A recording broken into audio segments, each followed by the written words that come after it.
السلام علیکم ورحمۃ اللہ وبرکاتہ۔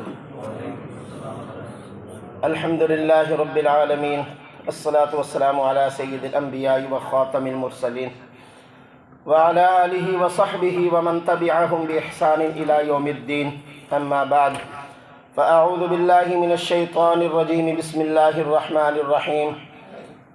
واللہ جعل لکم من انفسکم ازواجا وجعل لكم من ازواجكم بنين وحفظة ورزقكم من الطيبات، صدق اللہ وصدق رسولہ النبی الکریم۔ محبت سے درود کریم پڑھ لیجئے۔ اللہم صلی علی محمد وعلی آل محمد کما صلیت علی ابراہیم وعلی آل ابراہیم انکا حمید مجید۔ اللہم بارک علی محمد وعلی آل محمد کما بارکت علی ابراہیم وعلی آل ابراہیم انکا حمید مجید۔ محترم بزرگوں اور عزیز بھائیوں ساتھیوں، آج کی گزارشات میں اولاد کی تربیت کے حوالے سے چند باتیں ذکر کی جائیں گی۔ موضوع ہے اولاد کی فکر کیجیے۔ اولاد اللہ تبارک و تعالیٰ کا عطیہ ہے، ہدیہ ہے، تحفہ ہے۔ اللہ نے اپنے انعامات میں سے ایک انعام کا ذکر کرتے ہوئے ارشاد فرمایا، واللہ جعل لکم من انفسکم ازواجا۔ اللہ کا بڑا کرم اور احسان ہے کہ اس نے تمہارے لیے تمہاری جنس میں سے تمہارے جوڑے بنائے۔ وَجَعَلَ لَكُم مِّنْ أَزْوَاجِكُمْ بَنِينَ وَحَفَظَةً وَرَزَقَكُم مِّنَ الطَّيِّبَاتِ، اور اس نے تمہاری بیویوں میں سے تمہیں بیٹے عطا فرمائے اور پھر پوتے عطا فرمائے، اور تمہیں پاکیزہ، طیب، پاک، صاف رزق عطا فرمایا۔ سامعین محترم، اللہ نے قرآن کریم میں انبیاء علیہ السلام کا ذکر کرتے ہوئے ارشاد فرمایا، لقد ارسلنا رسولنا ولقد ارسلنا رسلا من قبلک۔ اے حبیب پاک صلی اللہ علیہ وسلم، ہم نے آپ سے پہلے بھی بہت سارے رسولوں کو مبعوث فرمایا۔ وجعلنا لهم ازواجا وذریہ، اور ہم نے ان تمام تر رسولوں کو بیویاں بھی عطا فرمائی اور اولاد بھی عطا فرمائی۔ اللہ کی قدرت کی نشانیاں اور اس کے انعامات میں سے گویا اولاد ہے۔ اولاد کو اللہ نے اپنی قدرت کی نشانیاں اور اپنے انعامات میں سے ذکر فرمایا۔ سیدنا ابراہیم علیہ السلام نے اللہ سے نرینہ اولاد مانگتے ہوئے یوں ارشاد فرمایا، ربی انی وہن العظم منی، اے میرے اللہ میری ہڈیاں کمزور ہو گئی ہیں، واشتعل الرأس شیبا، اور میرے سر پر سفید بال جھلکنے لگ گئے ہیں، فہب لی من لدنک ولیہ، پس مجھے اپنی طرف سے وارث عطا فرما، یرثنی ویرث من آل یعقوب، جو میرے اور آل یعقوب کا وارث بنے، میرا بھی اور آل یعقوب کا وارث بنے۔ گویا اولاد کا مانگنا یہ بھی انبیاء علیہ السلام کی سنت ہے، اور قرآن کریم میں سیدنا ابراہیم علیہ السلام کا تذکرہ، سیدنا زکریا علیہ السلام کا تذکرہ موجود ہے کہ انہوں نے اپنے اللہ سے نرینہ اور صالح اولاد کی التجا اور گزارش کی تھی، اور رہتی دنیا تک ملت ابراہیمی کے پیروکاروں کو بتا دیا کہ اولاد کا عطا کرنا صرف اور صرف اللہ تبارک و تعالیٰ کا خاصہ ہے، صفت خاص ہے۔ جس عمر میں بھی ہیں، چاہے اسباب ہیں، اسباب ختم ہو چکے ہیں، ہر حال میں اللہ تبارک و تعالیٰ سے ہی التجا اور گزارش کی جائے۔ اسی طرح میرے بھائیوں بزرگوں، اللہ نے اپنی مہربانیوں کا ذکر کرتے ہوئے قرآن کریم کے اندر 25ویں پارے میں یوں ارشاد فرمایا کہ للہ ملک السماوات والارض، اللہ ہی کا ہے جو کچھ آسمانوں میں اور زمین میں ہے۔ زمین و آسمان کے سارے خزانے جو کچھ بھی ہے اس کا حقیقی مالک کون ہے؟ اللہ، اونچی کہا کریں، حقیقی مالک کون ہے؟ اللہ۔ اور اللہ کا نام محبت سے لیتے ہوئے ایمان میں تازگی آتی ہے اور اللہ خوش ہوتے ہیں۔ تو فرمایا آگے کہ یخلق ما یشاء، وہ جو چاہتا ہے پیدا کرنے پہ قادر ہے، وہ قادر مطلق ہے۔ یہب لمن یشاء اناثا، جسے چاہے، جس جوڑے کو چاہے وہ بیٹیاں ہی بیٹیاں عطا فرمائے، بیٹیوں سے نواز دے۔ وَيَهَبُ لِمَن يَشَاءُ الذُّكُورَ، اور جسے چاہتا ہے بیٹے ہی بیٹے عطا فرماتا ہے۔ أَوْ يُزَوِّجُهُمْ ذُكْرَانًا وَإِنَاثًا، اور جسے چاہتا ہے بیٹے اور بیٹیاں ملا کر عطا فرما دیتا ہے۔ وَيَجْعَلُ مَن يَشَاءُ عَقِيمًا، اور جسے چاہتا ہے باندھ چھوڑ دیتا ہے۔ یہ تو انسان کی بس کی بات ہی نہیں ہے۔ ہاں، علاج کروانا کوئی خلاف سنت یا خلاف دین نہیں ہے۔ مرد خود بھی، عورت بھی، روحانی طور پر بھی کسی باعمل عالم جو سمجھتا ہو روحانی طور پر معاملات کو، اور اچھا ڈاکٹر جو سمجھتا ہو ہاں جی گائنک والے جو معاملات ہیں اس کو چیک اپ کروایا جائے اچھی طرح تسلی کے بعد۔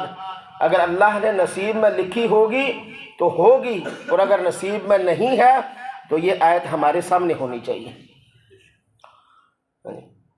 یہ آیت ہمارے سامنے ہونی چاہیے کہ سب اختیارات اللہ تبارک و تعالیٰ کے پاس ہیں۔ اللہ چاہے تو پہلے دن ہی عطا فرما دے، نہ چاہے تو اپنے خلیل کو 100 سال یا 120 سال کی عمر میں عطا فرمائے۔ تو جب اللہ اپنے خلیل کو 100 سال یا 120 سال کی عمر میں عطا فرمانے پہ قادر ہے تو ہم اس اللہ سے نہیں مانگ سکتے؟ ہم اپنی خود اور اپنے اہل خانہ کو ادھر ادھر در در کی ٹھوکریں مروا کر عزت بھی ضائع، پیسہ بھی ضائع، ایمان بھی ضائع، ہاتھ بھی کچھ نہیں۔ یہ غلط جملہ ہے۔ ہاں جی، چلیں برہ رہنے دیں، اللہ تبارک و تعالی ہمیں سمجھ عطا فرمائے۔ محبوب کریم رؤوف الرحیم علیہ الصلوۃ والتسلیم نے ارشاد فرمایا کہ اکرموا اولادکم، جب اولاد اللہ کا عطیہ ہے، تحفہ ہے، ہدیہ ہے۔ یہ ہدیہ ساڑھے پنجابی اردو والا نہیں ہے جڑا مسکین نو دتا جاندہ ہے، غریب نے ہدیہ دے دیو جی، یا ایدہ کی ہدیہ ہے جی؟ ہدیہ منے عربی کا تحفہ، گفٹ۔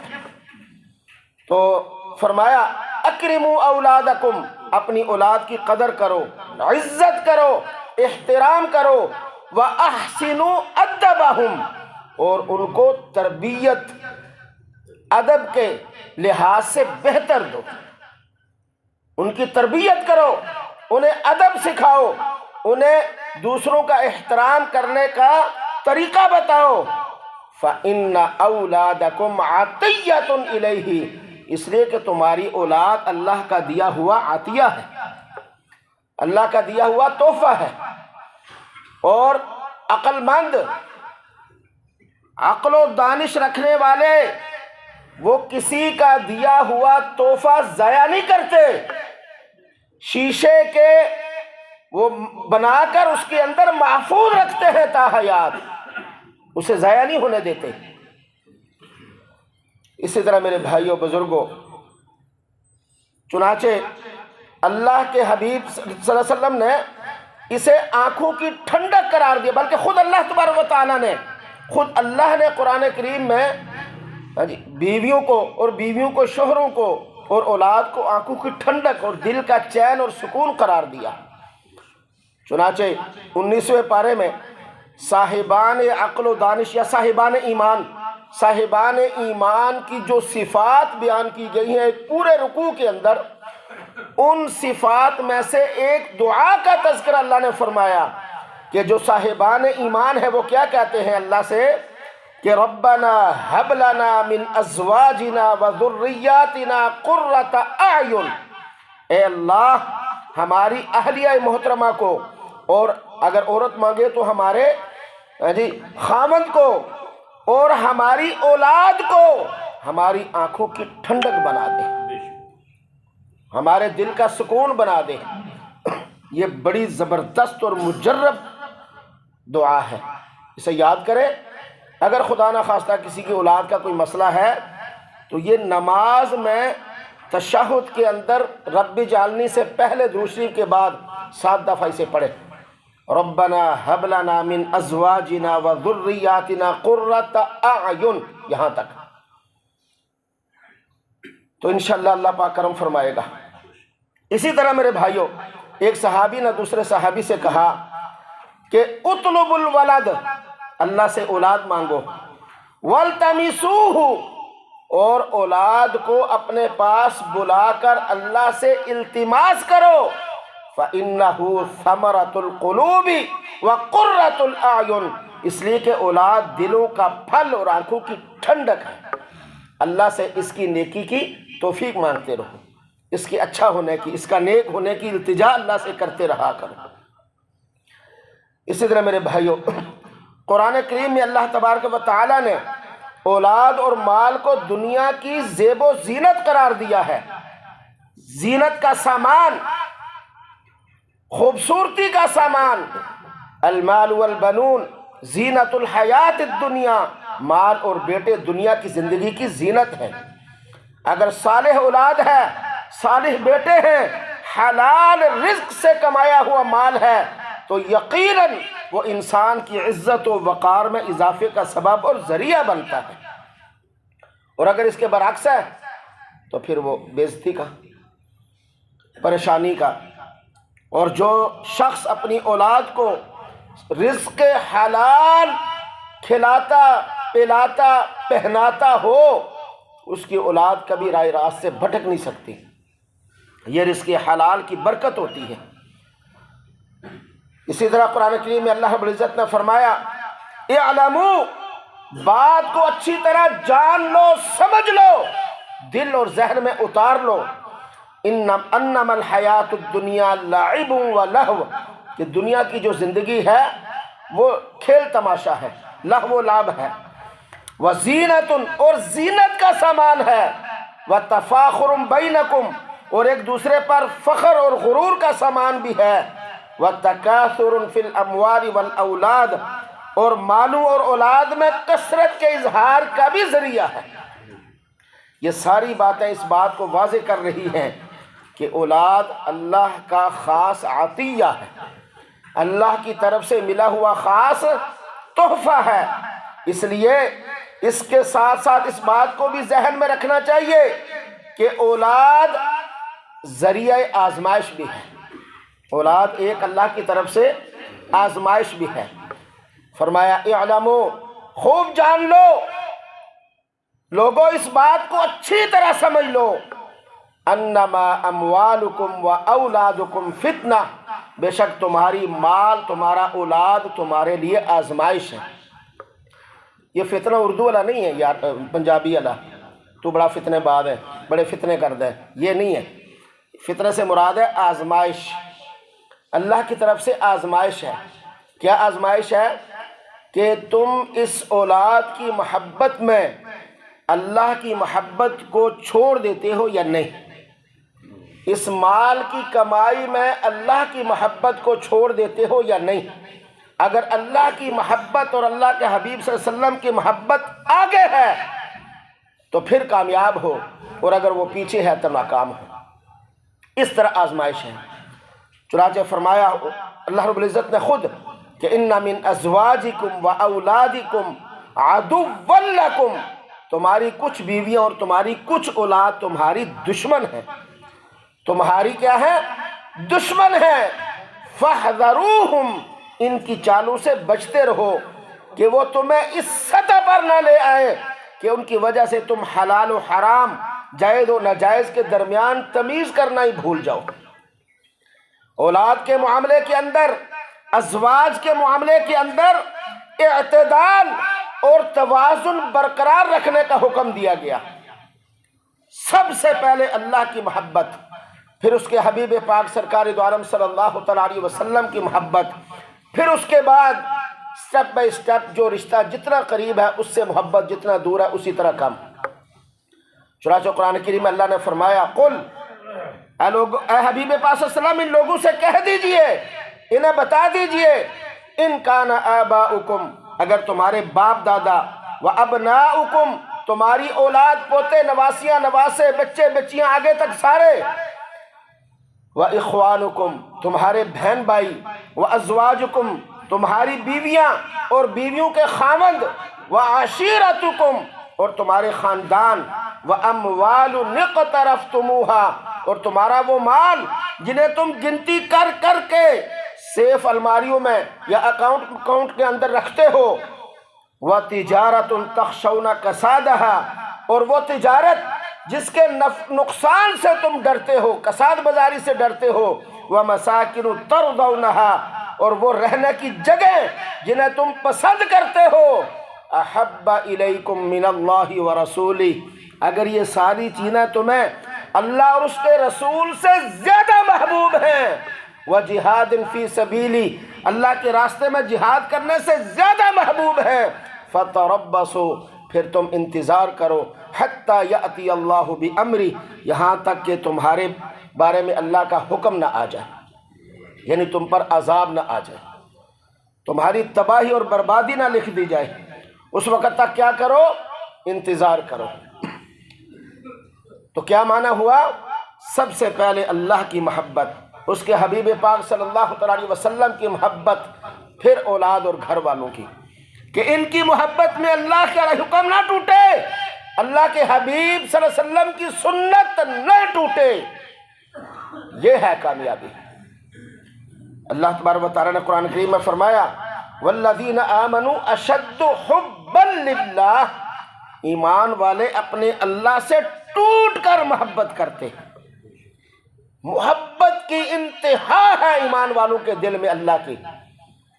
اور محبت کا معنی یہ نہیں ہے کہ صرف یہ کہنا کہ میں اپنے اللہ سے بڑی محبت کرتا ہوں، حرام بھی کھایا، ناجائز بھی کھایا، قبضہ بھی کیا، یتیموں کو دھکے بھی دیے، غرباء کو جھڑکا بھی، ہاں جی، اور لوگوں کو نقصان پہنچانے میں ذرا برابر ڈر محسوس نہ کیا، یہ مطلب نہیں ہے محبت کا۔ محبت کا مطلب یہ ہے کہ کوئی بھی حکم ٹوٹتے ہوئے اندر ہل جائے کہ میرا اللہ مجھ سے ناراض نہ ہو جائے، کہ کل اللہ کا سامنا کروں، اللہ پوچھ ہی نہ لے میرے محبوب بندے مجھ سے محبت کرنے والے تو نے فلاں وقت کیا کیا تھا، فلاں کا حق مار لیا، فلاں کا پلاٹ ہڑپ کر لیا، فلاں کے پیسے ادھار لے کے واپس ہی نہیں دیے، فلاں یتیم کے وراثت پہ قبضہ کر لیا، ہاں جی، یہ نہیں ہے محبت۔ یہ ہے محبت کہ پھر دل ہل جائے کہ میرا اللہ ناراض ہو جائے گا۔ اور رسول پاک صلی اللہ علیہ وسلم سے محبت، آپ نے فرمایا لا یؤمن احدکم اس وقت تک کوئی بندہ مومن ہو ہی نہیں سکتا حتی اکون احب الیہ من والدہ و ولدہ والناس اجمعین، یہاں تک کہ میں اس کو اس کے والدین اور اولاد سے زیادہ محبوب نہ بن جاؤں۔ اور زیادہ محبوب بننے کا کیا مطلب ہے؟ کہ اولاد کوئی کام کہے اور وہ آقا دو جہاں صلی اللہ علیہ وسلم کی سنت کے خلاف ہو تو پھر وہ کام نہیں کرنا، یہ ہے محبت۔ زبانی جمع خرچ کو محبت نہیں کہتے، ہاں جی، کہ آدمی کہے جی کوئی گل نہیں خیر ہے، ذرا برادری بھی راضی رکھنی ہے، چلو بچے نے انہوں کا بھی تو کوئی حل ہے نا، انہوں کا بھی کوئی حق ہے نا، ایسا نہیں ہے۔ مسلمان کے سامنے جب اس کے اللہ اور اس کے حبیب صلی اللہ علیہ وسلم کی بات آ جائے پھر ساری کائنات کی بات ایک طرف ہے اور اللہ اور اس کے رسول کی بات پہلے ہوتی ہے۔ اسی طرح میرے بھائیوں بزرگوں، اولاد کی فکر کرنا یہ اب بڑی توجہ کی ضرورت ہے۔ اولاد کی فکر کرنا یہ انبیاء کی سنت ہے۔ انبیاء علیہ السلام اولاد کی فکر کرتے تھے، لیکن وہ فکر کیا تھی یہ ہے بات آج سمجھنا آپ کے لیے۔ وہ فکر کیا تھی؟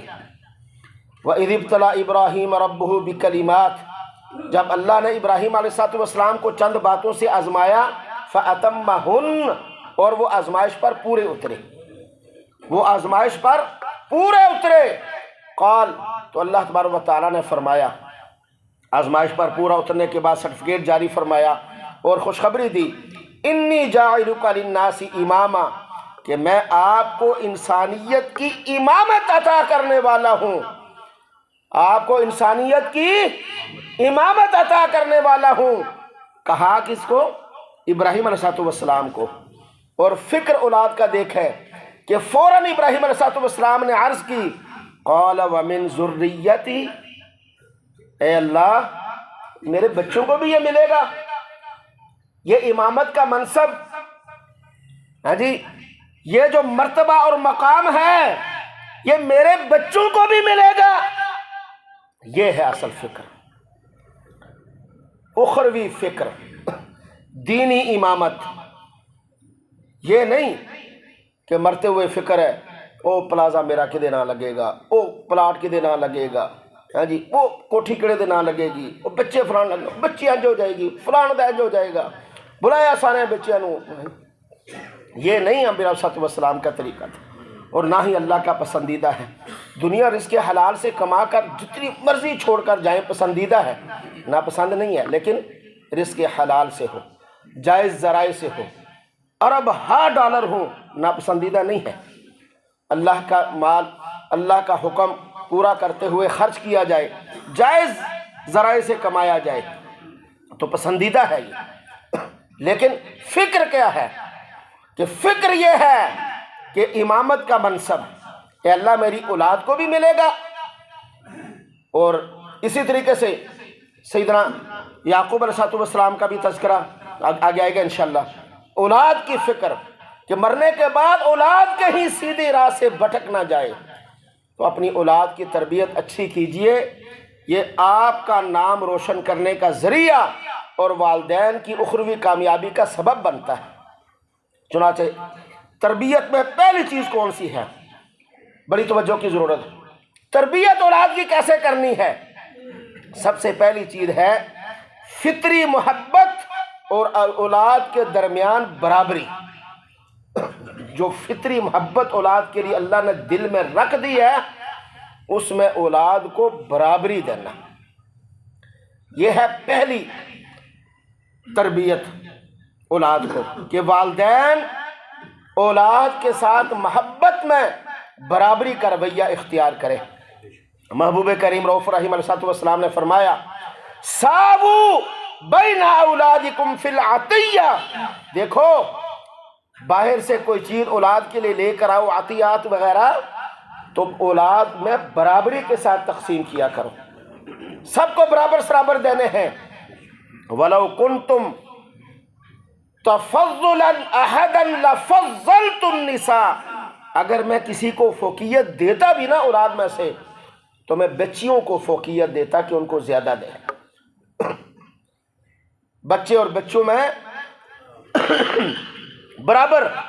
برابر سرابر پیسے دینے چاہیے. فروٹ لے کے آئیں کوئی اور لے کے جائیں، حتیٰ کہ اگر بچے زیادہ ہیں اور کسی ایک کو چمی دی، بوسہ دیا، تو باقیوں کو بھی دینا چاہیے. برابری. اور یقین کریں میرا تو یہ عزیز و اقربا کے اندر تجربہ ہے اس بات کا، آپ کا بھی ہوگا، کہ جو والدین اپنے بچوں میں محبت کے معاملے میں تقسیم کرتے ہیں وہ پھر بڑھاپے کے اندر سکھ نہیں پاتے. یعنی جن کا ہوتا ہے جس بچے نے تھوڑے سے دے دیے، بڑا چنگا پتر ہے میرا، بس ہی پتر ہے. جو بیچارہ کمزور ہے، غریب ہے، تھوڑا نہیں خدمت کر سکتا، میرے تک سے کم دا ہی نہیں ہے. پھر کبھی اس نے کوئی تھوڑا سا دے دیا، بس وہ سب سے اچھا اور باقی گئے، پھر وہ اچھا، پھر وہ اچھی، پھر وہ اچھا، کرتے کراتے پھر بڑھاپے کے اندر کوئی بھی نہیں اچھا رہتا. اولاد کے اندر برابری، محبت میں، پیار میں، تحائف میں، دیگر معاملات کے اندر برابری. یہاں تک کہ اگر زندگی میں کوئی شخص اپنے بچوں میں وراثت تقسیم کرنا چاہتا ہے تو اسلام کا پسندیدہ طریقہ برابری. پھر 1/2 نہیں ہے، 1/2 زندگی میں نہیں ہے، زندگی میں برابری ہے. کیونکہ زندگی کے اندر وراثت نہیں ہوتی، وہ کیا ہوتا ہے؟ تحفہ. وہ ہوتا ہے بچوں کو ہبہ جسے کہتے ہیں، تحفہ. اور تحفے میں اندر برابری ہوتی ہے. وراثت مرنے کے بعد بنتی ہے، زندگی میں وراثت نہیں ہوتی. اور اگر کوئی کن ٹوٹا وہ باپ کو یا ماں کو تڑ دکھائے کہ میرا حصہ دو، جوتیاں لگاؤ اس کو. زندگی میں کوئی حصہ نہیں ہے کسی اولاد کا. باپ خود مالک ہے اپنے حصے کا، چاہے وہ دریا میں پھینک دے، چاہے وہ آگ لگا دے، چاہے وہ کسی کو بھی دے دے، اس کا ذاتی مال ہے، بچوں کا 1 ٹکا بھی نہیں ہے۔ ہاں بچے کا سارا مال اس کے باپ کا ہے، انت و مالک لابیک، بچے کا سارا مال و اسباب جائیداد اس کے باپ کی ہے۔ باپ کا سارا مال اولاد کا نہیں ہوتا اس کی زندگی میں، وہ خود مالک ہے، مختار ہے، مرنے کے بعد بنتا ہے، اگر زندگی میں تقسیم کریں گے تو برابر۔ اور میرے بھائیوں بزرگوں، وراثت کے اندر خاص طور پر بچوں کے ساتھ حسن سلوک کریں، جو حصہ بچوں کا بنتا ہے ان کو دیں، جو حصہ بچیوں کا بنتا ہے ان کو دیں، ان کے اندر اپنی آخرت نہ خراب کریں۔ اللہ پاک نے جہاں وراثت کے احکامات بیان کیے وہاں پہلی آیت کے اندر آخر میں فرما دیا کہ تمہیں نہیں پتا کہ تمہارے اولاد میں سے یا آباء و اجداد میں سے تمہارے لیے خیر خواہ کون ہے۔ بعض دفعہ زندگی میں کوئی بدتمیزی کی وجہ سے والد آگ کر دیتے ہیں بچے کو، اس کے اندر والدین کی تربیت کا بہت سارا عمل دخل ہوتا ہے، ان کے غصے، ان کی ضد، ان کے بیجا مار پیٹ، اس کا عمل دخل ہوتا ہے۔ ایسے ہی نہیں بچے برباد اور تباہ ہوتے، کوئی نہ کوئی سبب ہوتا ہے اس کا۔ تو شریعت کے اندر آگ نام کی کوئی چیز نہیں ہے، اگر وہ باپ فوت ہو جاتا ہے تو وہ آگ کیا ہوا برابر کا وراثت کا مالک بنے گا اگر اس کی وراثت ہوگی تو۔ اور اللہ نے فرمایا تلک حدود اللہ، یہ اللہ کے حدود ہیں، ومن یتعد حدود اللہ فقد ظلم نفسہ، اور یہ فاولئک هم الظالمون، جو اللہ کی حدود کو تجاوز کرے اس سے بڑا ظالم اور کون ہو سکتا ہے، یہ ظالم ہے۔ اور رسول پاک صلی اللہ علیہ وسلم نے فرمایا ایک موقع پر ایک آدمی 60 سال عبادت کرتا رہتا ہے، 60 سال عبادت، یعنی ایک زندگی بتایا، ساری زندگی عبادت کرتا رہتا ہے، دنیا سے جاتے ہوئے ایسی وصیت کر جاتا ہے یا تقسیم وراثت میں ایسی کوتاہی کر جاتا ہے جو اس کی ساری نیکیوں پر پانی پھیر دیتا ہے۔ آقا علیہ السلام نے فرمایا اعدلوا بین ابنائکم، 3 مرتبہ یہ فرمایا اعدلوا بین ابنائکم، اعدلوا بین ابنائکم، اپنے بچوں کے درمیان، بیٹوں کے درمیان عدل و انصاف کیا کرو۔ مرنے کے بعد تمہارا جو مال ہے ہی نہیں، وہ بچوں کو محروم کر کے بچوں کو کیوں دے کر جاتے ہو، جو بعد میں لڑائی جھگڑے کر کے گالیوں کا سبب بھی بنتے ہیں۔ کبھی اس کی اولاد صحیح راستے پر نہیں آ سکتی جو وراثت کے اندر گڑبڑ کرتے ہیں۔ اور ایک اور بات بھی ذہن میں رکھیں، باپ کے فوت ہونے کے بعد سب سے پہلا کام تجہیز و تکفین کا ہوتا ہے، دوسرا کام جو اس نے قرض دینا ہے وہ اتارا جاتا ہے، تیسرا کام جو وہ وصیت کر کے گیا ہے 1/3 کا نفاذ ہوتا ہے، اور چوتھا کام وراثت کی تقسیم ہوتی ہے ڈے 1، پہلے دن۔ اور وراثت کی تقسیم کیے بغیر جو اولاد اس کو ماں کے نام لگا دیتے ہیں، یہ اماں ساڑی زندہ ہے، وہ نہ لا دیئے، وہ مرے گی تو پھر ایسے اپنی نہ لاواں گے۔ یار شریعت ہے کہ یہ توڑے جی کو باپ دادا کی وصیت ہے، یہ شریعت ہے، ماں کے نام نہیں لگا سکتے، اس کا اپنا حصہ ہے جو 8واں اللہ نے مقرر کیا ہوا ہے، اس سے زیادہ نہیں لگا سکتے آپ۔ بڑے بھائی کے نام لگا دیں جی ہمارا گارڈین ہوگا، پھر نیچے سارے نہیں۔ ساری وراثت تقسیم کرنے کے بعد پھر اگر کسی کو سربراہ بنانا چاہے تو ان کی مرضی ہے، اس سے پہلے نہیں۔ اور اگر بغیر تقسیم کیے گھر کے اندر سالن پکنے والا، روٹی کھانے والی حرام کی ہوتی ہے کہ جس کے اندر سب کا دلی خوشی شامل نہیں ہوتی، پہلے اسے تقسیم کریں گے پھر بعد میں سارے معاملات ہوں گے۔ 16 سال تقسیم ہی نہیں کرتے۔ بڑے بڑے برانڈ والے، باپ فوت ہو گیا اور جی بڑا بھائی ہے نا ساڈا، کوئی گل نہیں، بڑے بھائی بھی موجہ کر رہے ہیں، بہن ہے، بھائی ہیں، دوسرے ہیں، ان کا حصہ بیچ میں کھائے جا رہے ہیں، حرام ہے وہ سارا۔ پہلا کام ہے یہ تقسیم کرنا۔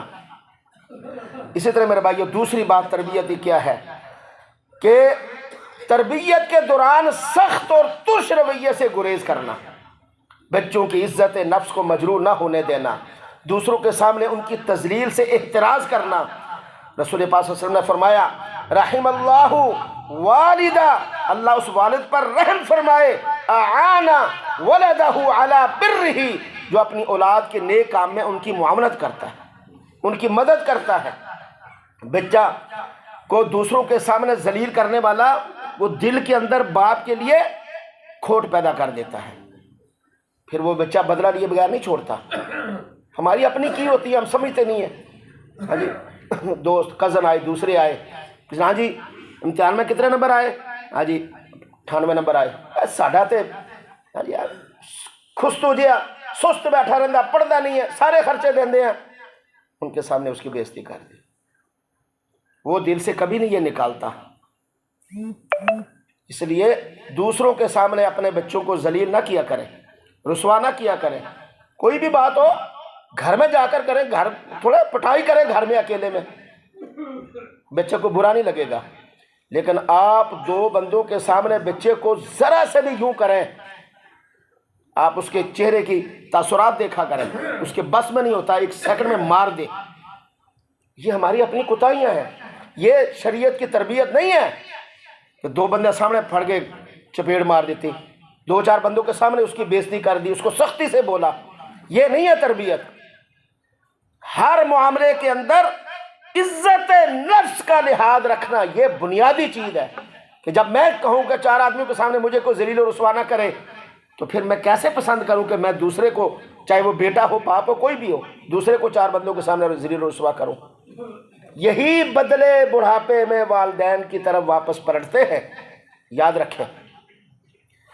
اسی طرح میرے بھائیوں، جب وہ سمجھدار ہونے لگے، سب سے پہلے اس کو اللہ سکھائے، پیدا ہونے بولنے کے لگے۔ رسول اللہ صلی اللہ علیہ وسلم نے فرمایا افتحوا علی صبیانکم اول کلمۃ بلا الہ الا اللہ، تمہارے بچے پہلا کلمہ جو اپنی زبان سے نکالیں وہ لا الہ الا اللہ کا ہونا چاہیے۔ وہ کیسے ہوگا؟ جب گھر میں اس کا ورد ہو رہا ہوگا، گھر میں اس کا پرچار ہو رہا ہوگا۔ اسی طرح پیدا ہوتے ہوئے کان میں اذان تکبیر اس لیے کہی جاتی ہے، ابتدا اللہ کے نام سے ہو، وہ پہلا کام بھی وہی کرے، اللہ بولے، بولنے کی طاقت آنے لگے تو ماؤں کو چاہیے کہ وہ اس کو اللہ اللہ اللہ کہتے رہیں کہتے رہیں کہتے رہیں۔ جو اللہ پہلی دفعہ بولے گا وہ کیسے راہ ہدایت سے بھٹکے گا؟ اسی طرح میرے بھائیوں، حضرت یعقوب علیہ السلام نے اپنے بیٹوں کو موت کے وقت بلایا، اللہ تعالیٰ نے قرآن کریم کے اندر تذکرہ فرمایا۔ یعقوب علیہ السلام نے اپنے بیٹوں کو پوچھا کہ میرے بعد کس کی عبادت کرو گے؟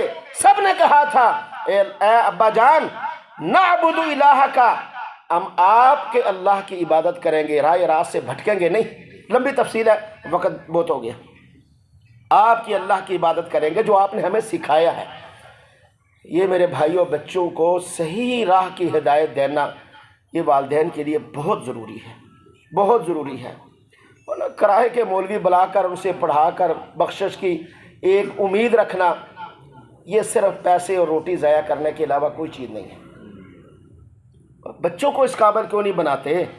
وہ تمہاری بخشش کا سبب بنے، وہ تمہاری بخشش کا ذریعہ بنے، تمہارے لیے احسان و ثواب کریں۔ بچے تو گپوں کے اندر مشغول ہوتے ہیں، بلائے ہوئے مولوی انتظار کر رہے ہوتے ہیں، مرغا آئے کھا کے کہیں جان چھوٹے ان سے ہم جائیں۔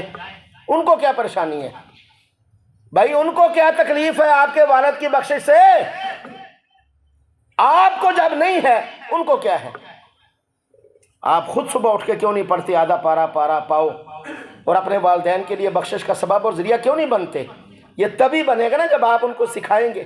جب سکھائیں گے نہیں تو پھر وہ کیا بیچارے بنیں گے؟ اسی طرح میرے بھائیوں، اولاد کی فکر کیسے؟ تربیت کا اگلا مرحلہ یہ ہے کہ اولاد کو ظاہری اعضاء کی صفائی کا بتانا، منہ، ناک، دانت، لباس، زیر ناک بال، بغل کے بال، ناخن، یہ تمام چیزیں ان کو بتائی جائیں بچپن سے، والدین کے ذمے ہے۔ ظاہری اور باطنی دونوں ستھرائیوں کے بارے میں یہ بچوں کو بتانا والدین کا ذمہ ہے۔ اور خوبصورت صاف ستھرے بچے والدین کی عزت میں اضافے کا سبب بنتے ہیں۔ فارغ اوقات میں بچوں کو ایسی کاموں میں مصروف کریں جن سے ان کا جسم مضبوط ہو، چست ہو، نماز کا عادی بنائیں۔ آقا صلی اللہ علیہ وسلم نے فرمایا مروا اولادکم بالصلاۃ وہم ابناء 7 سنین، بچوں کو 7 سال کی عمر میں نماز کا حکم دو، ساتھ مسجد میں لے کر آؤ۔ اللہ کے بندو مسجد میں لے کر آؤ۔ ہم نہیں کسی کو کہتے چاہے بچہ جتنی بھی شرارتیں کرے کہ لے جائیں یہاں بچوں سے، وہ شرارتیں کر کے ہی ٹھیک ہوگا نا، لائیں تو صحیح ان کو مسجد میں، کدھر لے کے جائیں گے ان کو؟ گھروں کے اندر جو ہمارے پڑا ہوا ہوتا ہے اس میں تو بھگوان نظر آتا ہے 24 گھنٹے، مسجد تو اس میں نظر آتی نہیں ہے۔ کیسے پتہ چلے گا کہ ہمارا شعار مسجد ہے؟ کیسے پتہ چلے گا کہ مسجد ہے جہاں ہم اللہ کو راضی کرنے کے لیے جائیں گے؟ تو اس لیے ان کو، اور جب 10 سال کے ہو جائے تو ان کا بستر جدا کر دو۔ بلوغت بلکہ 9 سال کے بعد کوئی بچہ اپنی ماں کے ساتھ نہیں سو سکتا، کوئی بچی اپنے والد کے ساتھ نہیں سو سکتی، کوئی بچی اور بچہ اکٹھے ایک بستر پر نہیں سو سکتے 9 سال کے بعد۔ اسی طرح میرے بھائیوں، رسول پاک صلی اللہ علیہ وسلم نے فرمایا ادبوا اولادکم علی 3 خصال، اپنی اولاد کو 3 عادتیں، 3 باتیں ضرور بتاؤ۔ حب نبیکم، اپنے نبی کی محبت۔ یہ کہاں آئے گی؟ اسکولوں میں نہیں آئے گی، کالجوں میں نہیں آئے گی، یہ مدارس کے اندر آئے گی، مسجد کے اندر آئے گی۔ ان کو لے کے آئیں، درسوں میں شامل کریں، جمعہ کے بیانات میں ان کو لائیں اور ان کو سنائیں۔ یہ تمہاری آخرت بھی بنے گی اور دنیا میں بھی وہ نیک نامی کا سبب بنیں گے۔ اور فرمایا حب اہل بیت، اور آقا صلی اللہ علیہ وسلم کی گھرانے کی محبت ایک معنی یہ ہے، دوسرا معنی اس کا یہ ہے کہ اپنے خاندان کی محبت ان کو سکھائیں، چچا کی محبت، تایا کی محبت، پھپھی کی محبت، خالہ کی، ماموں کی، یہ محبت سکھائیں۔ یہ نانیال ہے، یہ دادیال ہے، یہ اس کی عزت یوں کرنی ہے، ان کی یوں کرنی ہے، یہ بھی اس کا معنی ہے۔ اور وتلاوت القرآن، اور قرآن کی تلاوت، تجوید کے ساتھ انہیں قرآن کریم پڑھائیں، تجوید کے ساتھ مسجد بھیجیں، گھنٹہ نکال کر بچوں کو قرآن کریم پڑھانے کے لیے بھیجیں۔ یہ آپ کے اپنے نفع کے لیے ہے۔ وہ اولاد جو نیک صالح ہے وہ والدین کا رجسٹرڈ کبھی بند نہیں ہوتا نامہ اعمال کا، چاہے وہ مر بھی جائے، اولاد اس کا جاری رکھتی ہے۔ تجوید کے ساتھ پڑھوائیں ان کو، اچھا قاری رکھیں، 200-400 ٹیوشن والا نہیں، انہوں نے صرف 10 منٹ پورے کرنے ہوتے ہیں جو 500-700 2,000 دیں گے۔ اگر آپ بیالوجی اور دوسری پڑھانے کے لیے 10-12-15,000 روپیہ دے کے ان کی سندیں چیک کرتے ہیں تو مہربانی کر کے اس قاری کی بھی سند چیک کریں جس کو آپ نے 1,000 روپے میں گھر رکھا ہے کہ 1,000 روپے میں وہ پڑھا سکتا ہے، اس کی بھی سند دیکھا کریں وہ خود قاری اور حافظ ہے کہ نہیں۔ سارا دن دودھ بیچ کے شام کو ٹوپی پہن کے بھی پڑھانے کے لیے لوگ چلے جاتے ہیں، سارا پوچھتا ہی کوئی نہیں ہے بھائی آپ پڑھیں، کبھی نہیں پوچھا کسی نے، پوچھا کسی نے؟ اللہ ماشاءاللہ جو سمجھدار ہے ایک آدھا ہوگا تو نہیں کہہ سکتا، بس داڑھی دیکھی تو ہاں جی پڑھا، ہاں جی پڑھا، آ جائیں جی کتنی فیس؟ 1,000 روپیہ لے لو، ٹھیک ہے جی۔ 1,000 روپیہ وارہ کھاندہ ہے؟ دسو تسی، جو نہیں پڑھا ہوگا اس کو تو کھا جائے گا، اس کا کیا، اس کو تو مفت لگا ہوا ہے، جو پڑھا ہوا ہوگا اس کو نہیں مناسب لگے گا۔ وہ اچھا پڑھائیں، اچھا دے کر پڑھائیں۔ اسی طرح میرے بھائیو، حضور نے فرمایا اسی طرح برے دوستوں سے بچوں کو بچانے کے لیے گھر کے اندر ان کے ساتھ دوستی پیدا کریں، گھر میں ان سے محبت کریں، پیار کریں، گھر کے اندر ان سے تاش کھیلیں، لوڈو کھیلیں۔ والدین خود وہ جو چیزیں باہر تلاش کرنے کے لیے جاتے ہیں وہ گھر میں ان کو دیں، ان کے ساتھ فرینکلی کھیلیں، ہاں جی محبت، اور وہ جو باہر جس کو کہتے ہیں غلط دوستوں کے ساتھ جا کر وہ بگڑ نہ جائے۔ آقا کریم صلی اللہ علیہ وسلم فرمایا کہ برے دوست سے بچو، آدمی کا مذہب اس کے دوست سے پہچانا جاتا ہے کہ وہ کیا ہے۔ اسی طرح میرے بھائیوں، اللہ کے سکول کی تعلیم دیتے وقت سکول کو دیکھیں کہ وہ تعلیم کیسی دیتے ہیں، وہ کچھ نہ کچھ دین کا ٹچ تو ہونا چاہیے نا۔ 2 سال کے بچے ہیں، ان کو ڈانس سکھا رہے ہیں، ڈانس کیا تعلق ہے 2 سال 3 سال کے بچوں کا ڈانس؟ ایسے سکولوں کو دنیا کی تعلیم منع نہیں ہے، بالکل منع نہیں ہے، جتنی مرضی بڑی ڈگری لے لیں، لیکن وہ ڈگری لینے کے بعد دعائے قنوت ہی نہ آئے، اس مسلمانی کا کیا فائدہ؟ نماز ہی نہ آئے، اپنے اللہ کا بھی نہ پتہ ہو، اللہ کے حبیب کا نہ پتہ ہو، اصحاب رسول کا نہ پتہ ہو، اولیاء اللہ کا نہ پتہ ہو، اس نے کیا کرنا ہے؟ میرے بھائیوں، کہنے کے لیے بہت کچھ ہے۔ اپنی بچوں کی تربیت رسول پاک صلی اللہ علیہ وسلم کی تعلیمات کے مطابق دیں۔ اللہ ہمیں عمل کی توفیق نصیب فرمائے، سنت ادا کر لیں۔